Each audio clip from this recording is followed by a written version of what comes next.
All right, I'm here in North Andover with the head coach of the North Andover football team, John Dubzinski, who is coming off a big 21-18 win over Reading last week in the MIAA Division II North semifinals.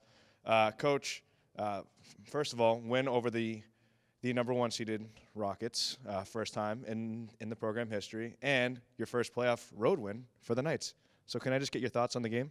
Yeah, it was a great, like I said, it was a great game between two very good high school football teams. And when you get to this point in the season, you're going to play teams like this. And they were well coached, and we knew we had a great week of practice. We prepared well. The defensive coaches had a great game plan. They worked very, very well with the kids. And, I thought the big difference was the special teams. Us being able to convert on point after tries and stopping their point after tries. And they scored 3, we scored 3, and when a play needed to be made down in crunch time, we made it. So it's a testament to our kids, their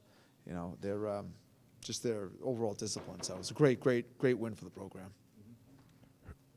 4 weeks ago, when you came back from Chelmsford, and then you played Dracut, Bill Ricka, then you started the playoffs with Westford Academy and Reading, you've outscored your opponents 132-28, which is a pretty substantial margin right there. So first, I want to focus on the offense, and in particular, the captain and the running back, Freddy Gabin, who has had 5 touchdowns in the past 2 games. Can you just talk about what his performance has been, in the past couple of games and his performance coming up this Friday? Yeah, Freddie's a great high school football player.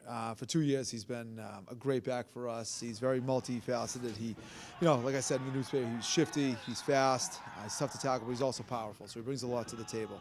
Our goal as coaches, we try to get our best home run hitters the ball as much as possible. We try to be innovative as possible, unpredictable as possible. Freddie's one of the guys that we look to get the ball to. We're looking at Matt Chico. We're trying to get the ball to him. Max Wolfgang, Ricky Brutus, and Will Schimler on any type of quarterback keep. So if we could try to keep it balanced and get those guys the ball, we like our chances. And it's tough for defenses to stop all 5 of those guys. Now, on the other side of the ball, the defense, another big game for them, 3 more takeaways, 12 takeaways in the previous 3 contests. Can you just talk about their performance in the past couple of games? And really, I talked to your player, Jaden Mencia, last week, a member of the Knights secondary, and he said ever since the Tewksbury game, you guys have buckled down and you've really made some adjustments. So, again, that defense, can you just talk about it? Yeah, the Tewksbury, we were at a crossroads at that point in the season, and the kids had to kind of swallow their pride a little bit and understand that we need to work harder and we need to be more humble and we need to, just bear down. And I think the kids really responded well after that, and we practiced much better. I think the attitude was much better, and I think we're just attacking more on defense. The other thing is, too, we were very, very young on defense. We had 2 inside linebackers who've never played linebacker in their life. So with each and every game, I think they got better. That's Jake Walensky and Jack Carbone. Those 2 kids got better with every practice and every game. And the D-line, just same thing.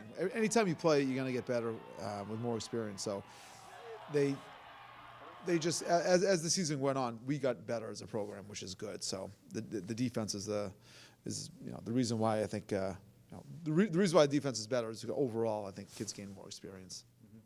Now tomorrow night, the big matchup, the 3rd year in the row in the Division II North Finals that you will be facing the Lincoln-Sudbury Warriors. A lot of history there the past couple of years. The first year, you traveled to LS. Gabe D'Souza, he collapsed on the field, and the team ended up losing 27-7.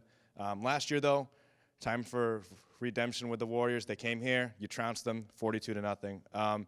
This rivalry, can you just talk about it?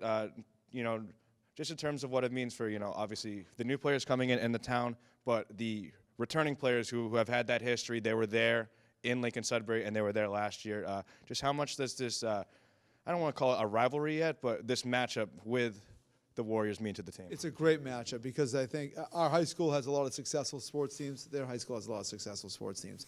We're in the same division as they are, and whether it's football or lacrosse, it seems like we're always kind of meeting them in the postseason. So it's really, really cool. It brings a lot of juice to the game, and it gets the kids up. I'm sure those kids, the Lincoln-Sudbury kids, are just as fired up as our kids. So it's great for high school football. It's great for just sports in general, and we respect them.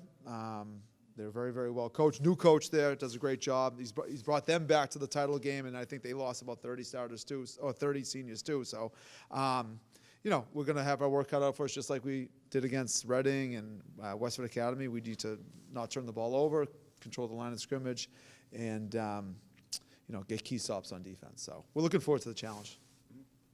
Now, lastly, I know I brought him up a ton of times this year, even though he's not on the team anymore, but Jake McElroy has found some success at Proctor Academy.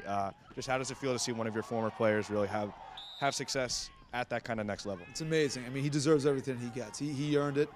Nothing was given to Jake. As soon as he stepped on the field here, he's made an impact for football, for basketball.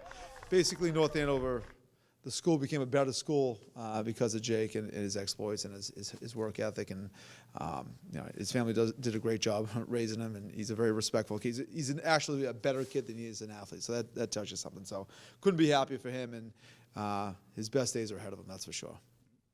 All right, perfect. Well, Coach, thank you very much. And again, that game tomorrow in Lincoln-Sudbury at 7 o'clock. Shouldn't be too hard to get there. It's just a quick trip down 495, I believe. Yeah, exactly. Yep. Yeah. So hopefully you can get there, but if not, follow along. I'll provide updates on my Twitter. But, Coach, as always, thank you very much for coming on, and I appreciate your time. Thanks, man. Appreciate it.